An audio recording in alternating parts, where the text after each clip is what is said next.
O ano é 1793. Um vento frio de janeiro sopra pelo coração de Paris, trazendo consigo um presságio de mudança. O silêncio toma conta da multidão. Todos os olhos estão fixos no espetáculo sinistro diante deles, a guilhotina, símbolo de justiça e terror. O rei Luís XVI, antes considerado divinamente escolhido, agora está ali como um condenado, prestes a enfrentar seu destino. Seu reinado, marcado pela extravagância e indiferença ao sofrimento do seu povo, chegou ao seu fim brutal e inevitável. O carrasco levanta a lâmina, um momento de tensão palpável. A multidão prende a respiração. O silêncio é quase ensurdecedor. Em um instante, a lâmina cai, um baque nauseante ecoando pela praça, selando o destino do rei. O rei está morto, seu reinado de poder absoluto decepado pelas mesmas pessoas que ele jurou governar, agora libertas de sua tirania. A Revolução Francesa, um turbilhão de mudanças radicais e convulsões inimagináveis, começou, transformando a nação para sempre. Essa execução, um espetáculo testemunhado por milhares, não foi meramente a morte de um monarca, mas um marco histórico. Foi a decapitação simbólica de uma era, o Ancien Régime, um sistema que não mais servia ao povo.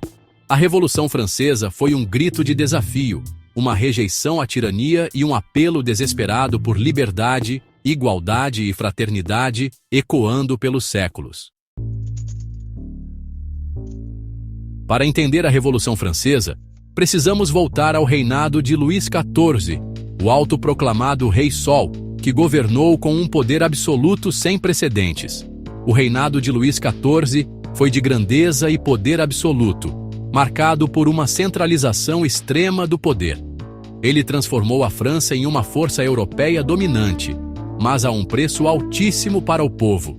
Sua corte suntuosa em Versalhes, suas guerras intermináveis e seu estilo de vida extravagante drenaram o tesouro francês, deixando o país em dificuldades financeiras. Luís XIV declarou a famosa frase «L'État, c'est moi», o Estado sou eu, refletindo seu controle total.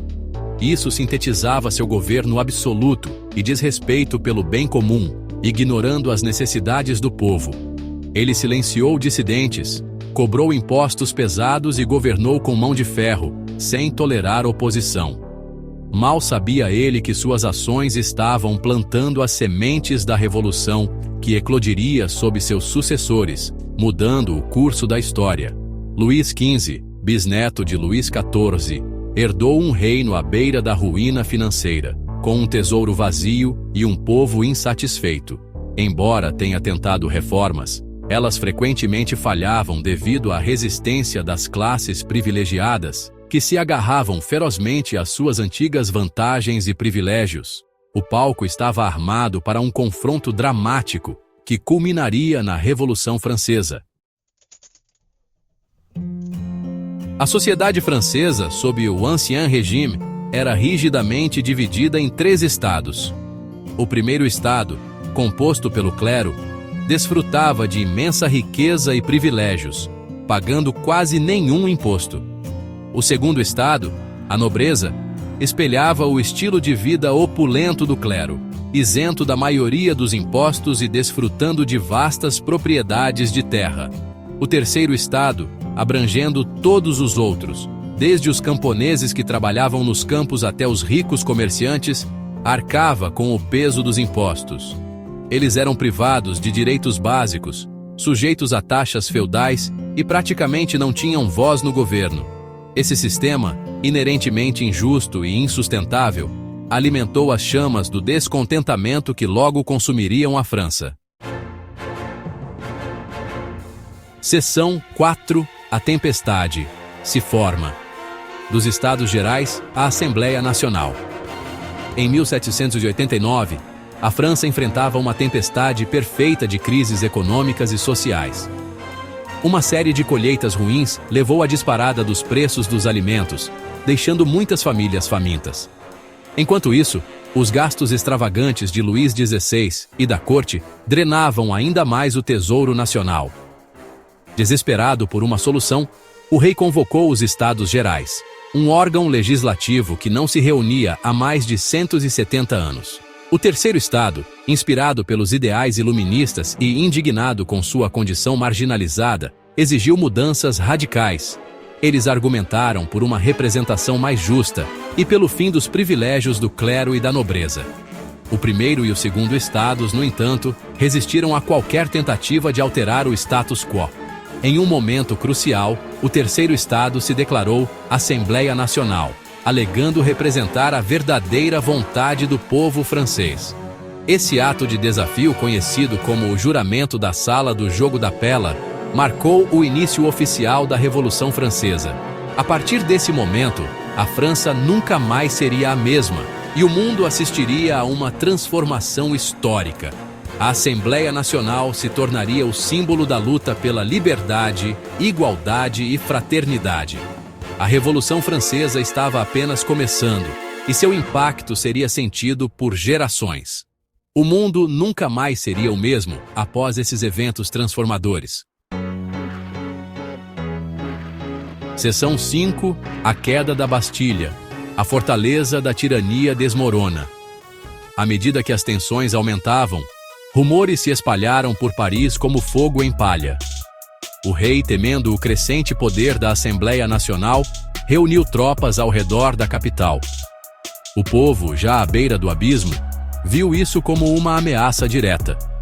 Em 14 de julho de 1789, uma multidão de parisienses invadiu a Bastilha, um símbolo da autoridade real e da opressão.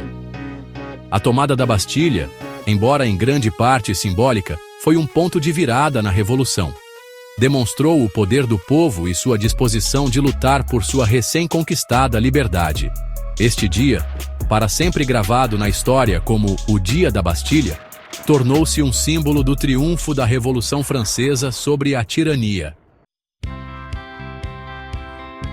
Seção 6. Uma declaração de liberdade, novos direitos e aspirações ousadas. Inspirada na Declaração de Independência dos Estados Unidos, a Assembleia Nacional adotou a Declaração dos Direitos do Homem e do Cidadão em agosto de 1789. Este documento inovador proclamou a igualdade fundamental de todos os homens, afirmou a soberania do povo e garantiu liberdades básicas como liberdade de expressão, religião e reunião. A Declaração dos Direitos do Homem e do Cidadão foi um farol de esperança, não apenas para o povo francês, mas para os povos oprimidos em todos os lugares. Tornou-se uma pedra angular do pensamento democrático moderno, inspirando inúmeros movimentos por liberdade e igualdade nos séculos que se seguiram. Seção 7. A Marcha do Povo. Versalhes e a fuga do rei. Apesar do fervor revolucionário que varria a nação, Luís XVI permaneceu hesitante em abraçar as mudanças. Sua relutância, juntamente com a terrível situação econômica, alimentou a agitação popular. Em outubro de 1789, uma enorme multidão de mulheres parisienses, irritadas com a escassez de pão e a inação do rei, marcharam sobre Versalhes. A Marcha das Mulheres sobre Versalhes forçou Luís XVI e sua família a se mudarem para Paris, efetivamente tornando-os prisioneiros da Revolução. Este evento corroeu ainda mais a autoridade do rei e demonstrou o poder da mobilização popular. Temendo por sua segurança, Luís XVI e sua família tentaram fugir da França em 1791, mas sua fuga foi frustrada em Varennes. Isso só alimentou as chamas da suspeita em relação à monarquia. E aí, pessoal, se preparem, porque hoje vamos falar de um evento que balançou as estruturas do mundo, a Revolução Francesa. Uma reviravolta histórica que não só transformou a França, mas deixou sua marca em todo o planeta, tipo um golaço do Pelé na final da Copa. A queda da Bastilha, a ascensão da Assembleia Nacional e, claro, a execução do rei Luís XVI. Imaginem só, um evento com consequências extremamente sérias. Esses momentos marcaram o fim da monarquia absoluta e o início de uma nova era. Tipo quando a gente troca o velho celular tijolão por um smartphone. E o impacto dessa revolução? A gente sente até hoje. a Declaração Universal dos Direitos Humanos, a disseminação dos ideais democráticos, a luta constante por igualdade e justiça. Tudo isso tem um dedo, ou melhor, uma mão inteira da Revolução Francesa. Liberdade, fraternidade e igualdade, lemas que saíram das ruas agitadas de Paris e que continuam inspirando movimentos por todo o mundo, tipo um hino de torcida que atravessa gerações. É verdade que o caminho foi cheio de perrengues, violência e caos, tipo pegar a Marginal Tietê numa sexta-feira à tarde. Mas a Revolução Francesa continua sendo uma prova de que o povo unido tem a força, tipo um mutirão para fazer um churrasco. Ela mostra que mesmo nos momentos mais difíceis, a gente sempre pode acender a chama da esperança e lutar por um futuro melhor, tipo virar o jogo no último minuto. O legado da Revolução Francesa segue firme e forte, um farol iluminando o caminho para um mundo mais justo e igualitário. É tipo aquela música que a gente não esquece, um clássico que fica para sempre na memória. Então, não se esqueça de curtir, compartilhar e seguir nosso canal para mais conteúdos incríveis.